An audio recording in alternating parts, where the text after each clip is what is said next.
tagal-tagal na natin ayaw pa kami pero hindi ko talagang makinig.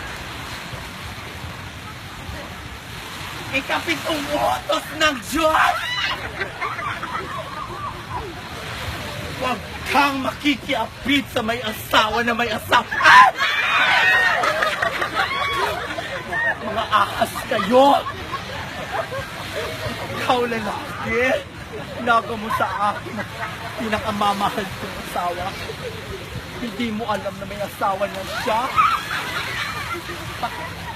Kasalanan ko ba na ako ang mahal niya? Ang kapal!